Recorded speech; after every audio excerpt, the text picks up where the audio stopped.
5 barang yang disebut digunakan untuk santet. Segera buang jika ada di rumah. Di masa sekarang banyak masyarakat yang masih mempercayai ilmu-ilmu gaib. Salah satunya santet. Santet atau sihir adalah sebuah praktik ilmu hitam, yang memanfaatkan keterlibatan jin di dalamnya.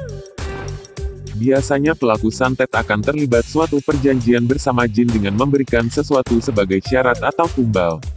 Atau, melakukannya melalui perantara dukuni memelihara jin tersebut. Santet menyerang pada seorang individu atau kelompok berasal dari orang lain yang tidak menyukainya atau sebaliknya ingin disukai. Maka dari itu sihir bisa membuat seseorang celaka, atau justru sebaliknya membuat sang pujaan hati jatuh ke tangannya secara instan. Berikut adalah benda-benda yang biasa digunakan untuk perantara santet. 1. Tanah kuburan. Tanah kuburan dan bunga. Tanah kuburan digunakan sebagai perantara pelancar santet. Pada beberapa kasus, tanah kuburan biasanya dibungkus menggunakan potongan kain kafan dan dikirim pada malam hari. Pada proses pengiriman santet jenis ini biasanya terlihat seperti bola api besar atau sering disebut juga dengan banaspati. Efek dari santet jenis ini biasanya ditujukan agar merusak rumah tangga seseorang yang membuat penghuni rumahnya akan selalu dalam kondisi panas dan emosi yang berkepanjangan. 2. Raja adalah sebuah kertas bertuliskan tulisan-tulisan acak yang biasanya ditulis dalam huruf Arab.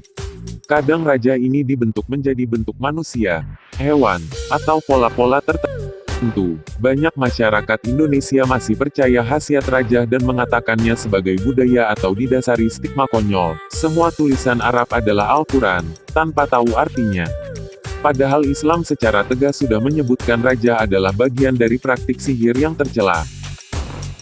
3. Buhul-buhul, ikatan temali. Benda yang digunakan untuk santet. Buhul-buhul. Hampir semua praktek santet pemuncak paling atasnya adalah perjanjian dengan jin menggunakan buhul. Buhul adalah ikatan yang di dalamnya terdapat perjanjian dengan jin. Ikatan ini ukurannya kecil sekali. Tali dipakai bisa berupa rambut, benang, dan lain-lain. Bisa bayangkan sehelai rambut diikat sehingga bagian tengahnya ada ikatan kecil.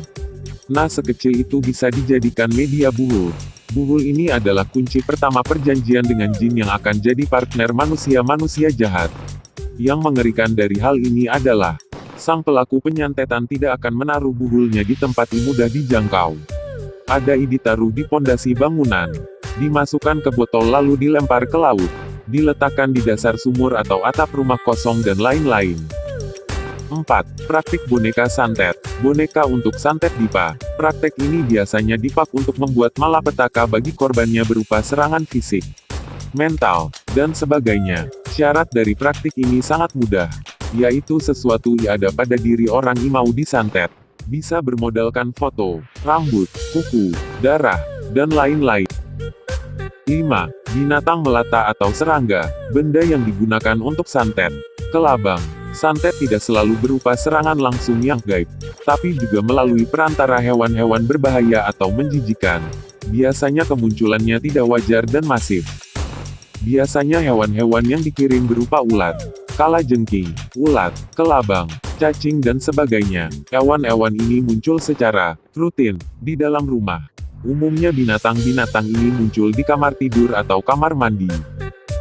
Ketika menemukan hal ganjil ini, untuk kasus hewan ini datang adalah ular, maka usir terlebih dahulu. Disinyalir ular adalah bentuk yang paling berbahaya dari serangan ini. Usir sebanyak 3 kali. Kalau masih kembali juga maka bunuh sambil membacakan ayat kitab suci.